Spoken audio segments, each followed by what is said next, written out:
Aiô, Futicelebers! Hoje é dia de uma instituição internacional de Porto Alegre. É impossível pensar em D'Alessandro sem lembrar do Colorado. O meia é simplesmente o jogador que mais vestiu a camisa do clube e se tornou o mais legítimo representante do sentimento do torcedor gaúcho. Agora você vai saber como ele vive, qual sua fortuna e em quais tretas se meteu. Então vem com a gente que já vai começar. Andrés Nicolás D'Alessandro, a.k.a. D'Alessandro, nasceu em La Paternal, bairro tradicional de Buenos Aires, em 15 de abril de 1981. Filho de Dona Estela e do seu Eduardo, cresceu entre as pizzas da família e as peladas da rua. Ainda pequeno, já mostrava talento com a bola nos pés e personalidade forte. Duas marcas que o acompanhariam para toda a vida. Os primeiros chutes vieram no Baby Futebol, aquele salão raiz da Argentina. Passou por vários clubes pequenos, como Racing de Vila del Parque, Jorge Newbery, Parque e Estrela de Maldonado. Até que aos 9 anos foi descoberto por um olheiro do River Plate, um dos maiores clubes do país. E a história começou a mudar de verdade. A base do River, nos anos 90, era um celeiro de craques, comandada por Delém, um brasileiro que sabia reconhecer talento de longe. Ainda na base, ele chegou a trabalhar como gandula dos jogos profissionais. Tem até uma foto clássica dele ao lado de Enzo Francescoli, um dos grandes ídolos do River. Em campo, virou referência. Estreou entre os profissionais em 2000, jogando uma das partidas do time campeão do torneio Clausura. Mas o protagonismo só veio no ano seguinte, quando brilhou com a Argentina no Mundial Sub-20, vencido pelos donos da casa. Ele só entrou na lista porque um colega se machucou, mas agarrou a chance com tudo. Voltou cheio de moral e logo virou titular do time principal, com Ramon Dias no comando. Com a camisa do River, conquistou mais 2 títulos nacionais, em 2002 e 2003, sempre jogando como cérebro da equipe. Formou um trio poderoso com Ariel Ortega e Fernando Cavenaghi, e ainda passou a ser apontado como o futuro da seleção. Nessa época, inclusive, Pelé e Maradona, que não concordavam em quase nada, disseram que ele era o melhor argentino do momento. Isso tudo com apenas 22 anos. Nessa época, D'Alessandro ficou famoso pela jogada chamada La Boba, aquela em que fingia ir para um lado e saía disparado para o outro. Foi assim que tirou 2 jogadores do Corinthians do sério em um confronto de Libertadores em 2003. Provocando expulsão e marcando um golaço de falta em Buenos Aires. Em 2003, depois de conquistar o 3º título nacional com River, o meia foi vendido para o Wolfsburg, da Alemanha, por 9 milhões de euros, cerca de 54 milhões de reais em valores atuais. O time, que é bancado pela montadora Volkswagen, jogava a 1ª divisão alemã, mas estava longe de brigar por títulos. Ainda assim, a chegada dele gerou expectativa. Ele até começou bem, manteve algumas convocações para a seleção e virou titular. Mas com o tempo perdeu espaço. O estilo de futebol alemão, mais físico e direto, não ajudava muito o seu jogo. Depois de 2 temporadas na Alemanha, sem conquistar títulos, e vendo as chances na seleção diminuírem, ele foi emprestado ao Portsmouth, da Inglaterra, no fim de janeiro de 2006. A equipe lutava contra o rebaixamento da Premier League, e a chegada do argentino foi uma cartada de desespero. E funcionou. D'Alessandro foi importante na reta final e ajudou o time a escapar da queda. Foram 13 jogos e 1 gol. Na verdade, ele estava negociando o retorno ao River, mas a esposa, grávida de 8 meses, não podia viajar. A decisão de ir para a Inglaterra, então, foi influenciada por esse momento pessoal. Ele mesmo admitiu depois que queria ficar perto do nascimento da filha. No meio de 2006, foi emprestado ao Real Zaragoza, da Espanha. O clube era de médio porte e disputava a 1ª divisão, tentando voltar aos bons tempos. D'Alessandro chegou com moral, virou titular e até convenceu a diretoria a comprá-lo em definitivo na temporada seguinte. Mas ali começou uma fase conturbada. Em 2007, envolveu-se numa briga feia durante o treino, discutindo com companheiros e sendo afastado. Além disso, o time não engrenava em campo. Apesar disso, ele mesmo disse que a confusão poderia ter sido resolvida de outro jeito. Segundo ele, o técnico Vitor Fernandes nunca quis ouvir seu lado. A relação azedou, a torcida pegou no pé e ele perdeu espaço. Mesmo assim, foram quase 2 temporadas por lá, com 45 jogos e 2 gols. E mais uma vez sem títulos. No começo de 2008, a diretoria do Zaragoza não queria mais segurá-lo. O meia foi então emprestado para o San Lorenzo, clube argentino tradicional de Buenos Aires, campeão nacional em 2007 e que sonhava com a Libertadores daquele ano, até porque estava em seu centenário. O time era treinado por Ramon Dias, o mesmo que o lançou no River. D'Alessandro chegou como principal reforço, ao lado de jogadores como Placete e Bergesio. A estreia foi discreta, mas logo ele reencontrou a confiança. No campeonato argentino, não teve números expressivos, mas era o cérebro da equipe. Na Libertadores, brilhou contra o River, seu ex-clube. Em um dos maiores jogos da história do San Lorenzo, ajudou o time a empatar em 2-2 no Monumental de Nunes, mesmo com 2 jogadores a menos, e ainda converteu pênalti na classificação. Mas o sonho do título acabou nas quartas, com a eliminação para a LDU, futura campeã. Mesmo sem levantar taça, D'Alessandro se sentiu valorizado e até recusou proposta para voltar ao River naquele momento. Disse que o San Lorenzo tinha feito um grande esforço para tê-lo e ele se sentia em dívida. Foram poucos meses, mas com atuações sólidas e boas lembranças.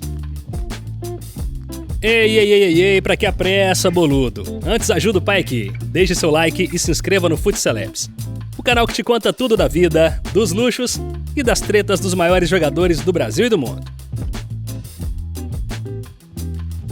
Em julho de 2008, o meia foi anunciado como reforço do Internacional. O Colorado, um dos maiores clubes do Brasil, vivia um momento de reconstrução após o título da Libertadores em 2006 e apostou pesado em D'Alessandro. O valor da transferência foi de 5 milhões de euros, cerca de 30 milhões de reais atualmente. E sua chegada causou impacto imediato. A estreia foi logo em um Grenal pela Copa Sul-Americana. O clássico terminou 1-1 e o Inter se classificou. Era só o começo. Naquele mesmo ano, o time conquistou a Copa Sul-Americana, o primeiro título internacional oficial do clube fora da Libertadores. D'Ale brilhou especialmente nas semifinais, enquanto marcou 2 gols contra o Chivas, no Beira-Rio. No Brasileirão também balançou as redes e fez seu primeiro gol em Grenal, numa vitória por 4-1. Até o fim da temporada, usou a camisa 15. A 10 ainda era de Alex. Mas com a saída do meia para a Rússia, herdou o número e virou dono da posição.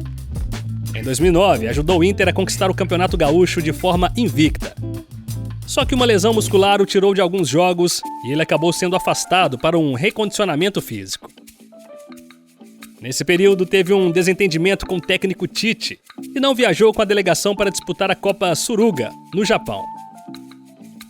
O torneio oficial organizado entre os campeões da Sul-Americana e da Copa Liga japonesa. O Colorado venceu, mas foi o único título do período que ele não participou. Voltou no Brasileiro daquele ano e retornou à boa fase. No entanto, a temporada terminou com um gosto amargo. O Inter foi vice-campeão da Copa do Brasil e também do Brasileirão. D'Alessandro chegou a ser suspenso por 5 jogos após uma confusão na final contra o Corinthians, quando foi expulso e quase saiu no tapa com o zagueiro Willian. Em 2010, sofreu uma fratura no rosto em uma dividida violenta contra o Juventude, durante o Gauchão. Precisou colocar uma placa de titânio na face e ficou afastado por mais um mês. Voltou a tempo de disputar a Libertadores, competição que marcaria o maior momento de sua carreira. Comandando o meio-campo, foi o cérebro do time que conquistou o bicampeonato da América, em cima do Chivas. Foi eleito o melhor jogador da América naquele ano, igualando um feito que só Elias Figueroa havia conseguido com a camisa colorada. Com o título, voltou a ser convocado para a seleção argentina após 5 anos de ausência. Em 2011, ainda levantou a taça da Recopa Sul-Americana contra o Independiente, da Argentina. E em 2012, como capitão, levantou mais um gauchão, virando o jogo na final contra o Caxias depois de sair do banco. Em 2013, bateu marcas importantes, 200 jogos com a camisa do Inter e 50 gols pelo clube. Já em 2014, foi o protagonista de uma cena simbólica. Marcou o primeiro gol da reinauguração do Beira-Rio, em amistoso contra o Peñarol, e depois ainda fez o segundo da vitória por 2-1. Um roteiro perfeito. Em 2015, conquistou seu quinto título estadual com o Colorado, sendo novamente um dos destaques. Foram 7 anos como protagonista absoluto. No total, até aquele momento, ele já acumulava 350 jogos e mais de 70 gols. Em 2016, aos 35 anos, e já caminhando para o final da carreira, foi por empréstimo de 1 ano para o River Plate. O retorno ao clube que o revelou foi cercado de emoção. Conquistou a Recopa Sul-Americana e a Copa da Argentina. Fez 30 jogos e marcou 5 gols. Em sua despedida contra o Rosário Central, foi aplaudido de pé no Monumental de Nunes. Voltou ao Inter em 2017 com uma missão ingrata: ajudar o time a se recuperar do maior trauma de sua história. Em sua ausência, o clube havia sido rebaixado para a Série B. D'Alessandro reassumiu o protagonismo e liderou a equipe na campanha de acesso. Foi o vice-líder de assistências do campeonato e peça-chave na retomada da confiança da torcida. O Inter voltou para a Série A no empate contra o Oeste, no Beira-Rio. Nos anos seguintes, seguiu o protagonista, mesmo jogando menos partidas e decidindo menos jogos. Em novembro de 2020, anunciou que não renovaria o contrato com o Internacional. A despedida oficial foi no dia 19 de dezembro, numa vitória por 2-0 contra o Palmeiras. Recebeu homenagens de ex-companheiros e da torcida, mesmo sem público no estádio. Ao todo, foram 529 jogos, 97 gols e 103 assistências, em 12 anos com a camisa colorada. Em 2021, assinou com o Nacional do Uruguai. Fez uma temporada discreta, mas conquistou a Supercopa Uruguaia. Foram cerca de 40 jogos e 6 gols. No fim do ano, anunciou que voltaria ao Inter para se aposentar. O último capítulo da carreira foi no dia 17 de abril de 2022, contra o Fortaleza no Beira-Rio. Entrou em campo, marcou um golaço com a perna esquerda e se despediu com a cara dele. Decisivo, técnico e emocional. O Inter venceu por 2-1 e o camisa 10 saiu ovacionado. Era o fim da linha. Depois de se aposentar, virou coordenador de futebol do Cruzeiro em 2023. Atuou na transição entre a base e o profissional e participou da gestão do elenco. Em dezembro, pediu desligamento por motivos familiares. No ano seguinte, em agosto de 2024, voltou ao Inter, dessa vez fora das 4 linhas. Assumiu o cargo de diretor esportivo, atuando diretamente com a comissão técnica, jogadores e também com a diretoria. Um novo ciclo e agora nos bastidores, mas com a mesma paixão de sempre. Na seleção argentina, apesar de ter vivido bons momentos, nunca teve sequência. Ao todo foram 28 jogos, 3 gols e a medalha de ouro nos Jogos Olímpicos de Atenas em 2004. Foi chamado pela última vez em dezembro de 2010, após a conquista da Libertadores, mas não voltou a ser convocado. Agora me diz, você acha que D'Alessandro é o maior camisa 10 da história do Inter? Nós aqui temos certeza disso. Deixe sua definitiva opinião nos comentários.